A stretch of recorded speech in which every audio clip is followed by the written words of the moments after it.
Hello and welcome to Fantasy Hockey Picks and Bets. This is a bonus content video. I am going to go over a strategy, a hockey strategy that I'm not sure if it's been discussed. I'm sure if you look far and wide, you may have heard someone talk about this, but I really did a lot of thought on what makes NHL betting unique. It's going to be open to a lot more states. The Northeast is going to get involved in this in the United States.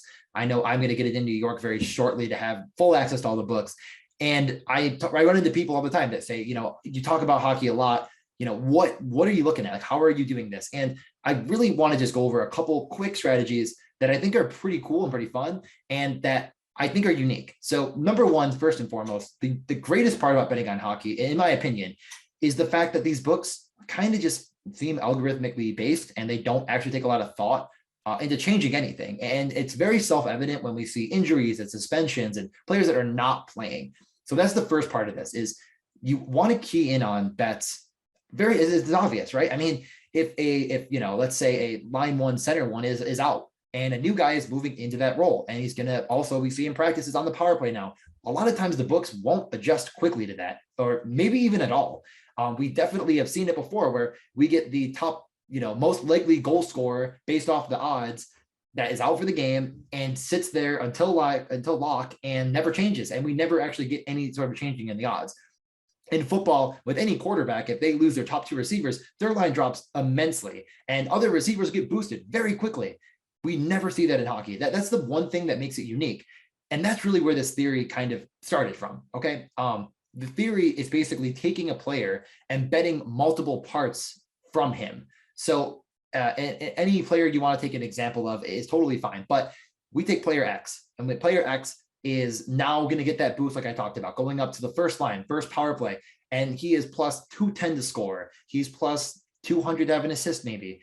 Betting both of those at the same time, and you could potentially bet it with a point depending on what lines you're getting. So if you only have goal and point, okay, you kind of got to go with that angle if you don't have assist, depending on what book you're using. If you have all three of them, it's going to be more EV positive to just put all of the money you would have used for point, goal, and assist, or point and goal, or point and assist, just into assist and goal. You're not taking a double rake on it at that point. You're just kind of getting the natural line that they're giving you for two things. You're going to end up giving yourself a better chance of maximizing your profit.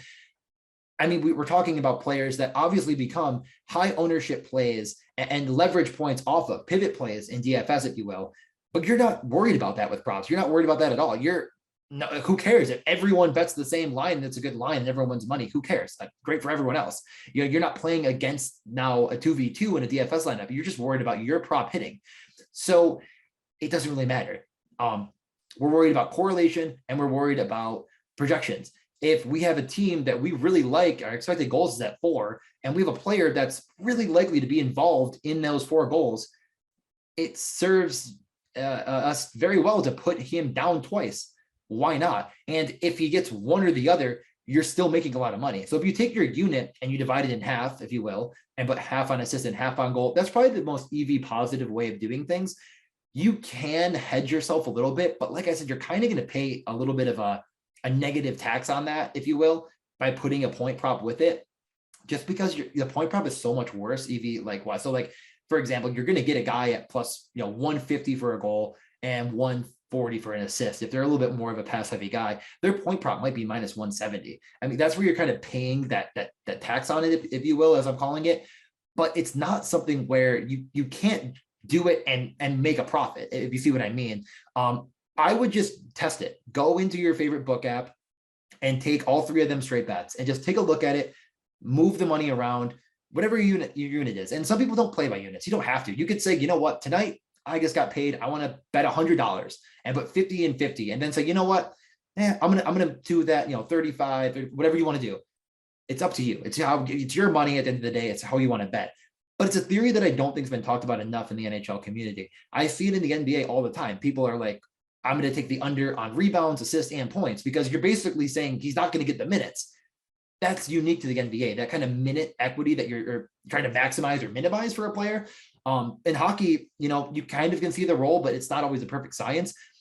So that's kind of why I think that this theory is more based on goals and assists. And instead of taking, the point prop, which I said you don't have to. I do think that this is something that over the course of in the long run, will pay off. If you are consistently betting those, like I'm calling them leverage plays, if you will, because they're more pivot plays in DFS. If you just start betting them on a nightly basis as goals and assists, I mean, it's going to work. I mean, if you're in any sort of a DFS mindset, or even if you're not, I mean, you could just obviously tell, you get a guy that bumps up to the first line first power play, it's probably a better bet. Makes sense. So that's kind of a theory that I've been kind of tinkering with and I wanted to put out there. So tell me what you think. Try it out if you'd like. I have seen it work. And obviously it's more of a double, triple up strategy. You're kind of taking, instead of saying, I'm going to bet player X in game Y to score and player, Z in game A to score. It's like, okay, yeah, but those are completely, tangent events that could work. And you might end up hitting both of them. I think this is more of saying, well, player Y has such a better chance of doing either or goal or assist, but is in such a better spot than anyone else, maybe on the entire slate of games, that now I'm going to try to maximize the line I'm getting because the books don't adjust. That's what makes hockey unique. Tell me what you think. I hope you enjoyed this video. Quick thing, and I'm going to get right into the next slate.